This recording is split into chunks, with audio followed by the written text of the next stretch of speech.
ब्रेकनंतर पुन्हा एकदा आपलं स्वागत। नाशिकच्या रामकुंडावर छठ पूजेनिमित्त उत्तर भारतीयांची तुफान गर्दी झाली आहे। सालाबादाप्रमाणे यंदाच्या वर्षीही नाशिकमध्ये वास्तव्याला असलेले उत्तर भारतीय नागरिक कुटुंब अर्घ्य देण्यासाठी आता गोदावरीच्या काठावर एकत्र आले आहेत। रामकुंडावर स्नान करत विधिवत पूजा करून प्रार्थना केली जाते।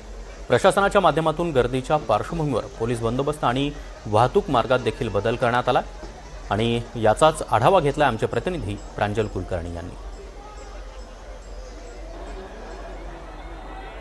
नाशिकमध्ये आगामी वर्षी कुंभमेळा हा पार पडणार आहे आणि त्यापूर्वीच आज नाशिकच्या रामकुंड परिसरामध्ये गोदा घाटावरती जणू कुंभमेळ्याचं चित्र जे आहे ते आज बघायला मिळतं। आपण समोर जर बघितलं तर छठ पूजा आहेत आणि या छठ पूजेनिमित्ताने उत्तर भारतीय हे मोठ्या संख्येने ते दाखल झालेले आहेत। आपण जर हा संपूर्ण परिसर बघितला तर कुठेही रस्ते हे दिसत नाही आहेत। जिकडे तिकडे आपण जर बघितलं तर उत्तर भारतीय असतील, यासोबतच पूजा जे आहे ते मांडण्यात आल्याचं दिसून येत आहे।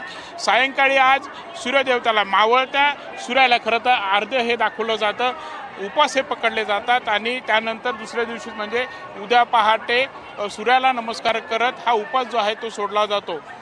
खरं तर बिहार असेल, उत्तर प्रदेश असेल, यासोबतच हे उत्तर भारतीय जिथे निवास करतात त्या ठिकाणी नदी किनारी अशा प्रकारे छठ पूजा जी आहे ती साजरी केली जाते।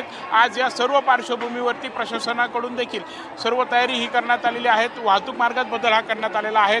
यासोबतच चोख पोलीस बंदोबस्त देखील तैनात हा करण्यात आलेला आहे। छठ पूजा जर आपण बघितली तर हा सण केवळ सूर्यदेवाच्या उपासनेचा प्रतीक नाही तर निसर्ग, कुटुंब आणि परंपरेचा सुंदर संगम म्हणून मानला जातो।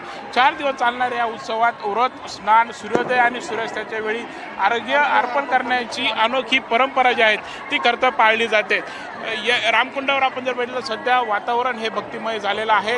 गाणी हे गायली जात आहेत। यासोबतच म्हणजे आत्ताच आपण बघितलं तर दिवाळीचा सण जो आहे तो नुकताच संपलेला आहे आणि आता उत्तर भारतीयांची दिवाळी जी आहे ती साजरी केली जाते। कॅमेरामन विकी पवार सह प्रांजल कुलकर्णी, NDTV मराठी, नाशिक।